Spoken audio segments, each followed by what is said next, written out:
For over 75 years, one name has echoed through the corridors of mystery, science fiction, and fervent debate: Roswell. In July of 1947, something fell from the New Mexico sky, forever etching the small town into the annals of unexplained phenomena. Was it simply a down-weather balloon, as authorities claimed? Or did the incident truly mark humanity's first verifiable encounter with an extraterrestrial craft, subsequently covered up by a government determined to keep the truth hidden? This question continues to ignite passions and fuels the enduring legend that is Roswell. The story began on the ranch of Foreman W. W. Brazel, northwest of Roswell, when he discovered strange debris scattered across his pasture after a stormy night. He described lightweight, metallic-looking material that defied explanation. It couldn't be cut or burned and quickly regained its original shape when crumpled.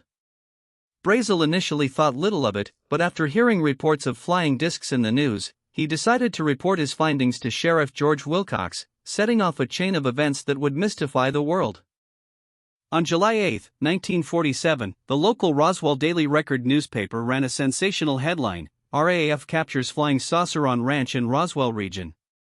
The accompanying press release, issued by First Lieutenant Walter Oates of the Roswell Army Airfield's Public Information Office, stated that personnel from the 509th Bomb Group had recovered a flying disc. This official confirmation by a military branch immediately ignited public fascination and panic, suggesting that the United States military had indeed made contact with an extraterrestrial craft. The world held its breath. Just hours after the initial announcement, the narrative dramatically shifted. General Roger Ramey, commander of the 8th Air Force in Fort Worth, Texas, quickly dismissed the flying disc claim, declaring the debris to be nothing more than a conventional weather balloon. Major Jesse Marcel, the intelligence officer who had initially inspected the debris, was photographed with what appeared to be remnants of a weather balloon, seemingly corroborating the revised military explanation.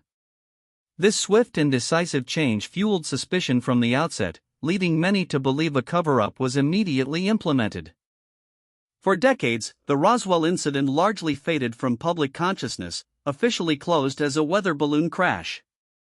However, the seeds of doubt had been sown. As the years passed, the stark contrast between the initial flying disc claim and the subsequent retraction continued to trouble some. The atmosphere of the Cold War, with its emphasis on national security and classified projects, only deepened the public's inherent distrust of government statements, allowing a narrative of official secrecy and conspiracy to slowly begin taking root in popular culture and among a dedicated few researchers. The Roswell story gained new life in the late 1970s, particularly after Major Jesse Marcel broke his silence. He asserted that the debris he handled was not of this earth and that he had participated in a clear cover-up.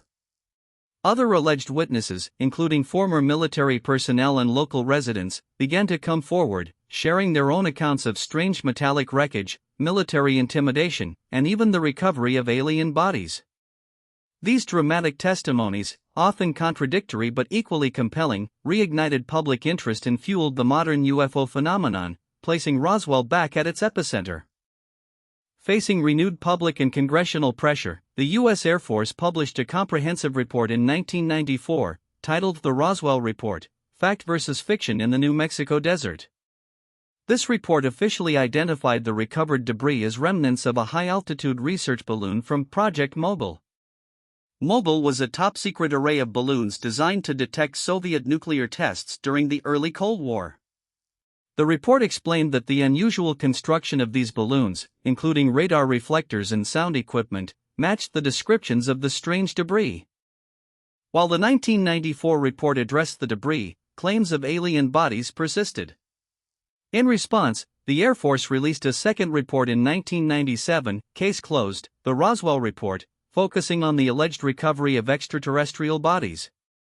This addendum attributed witness accounts of alien corpses to recollections of retrieving anthropomorphic test dummies from high-altitude parachute tests conducted in the area during the 1950s.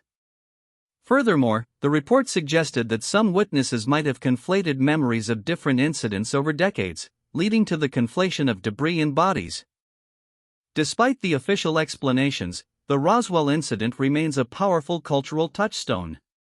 For believers, the Air Force reports are merely further evidence of a coordinated cover-up, designed to obscure the truth of an extraterrestrial visit.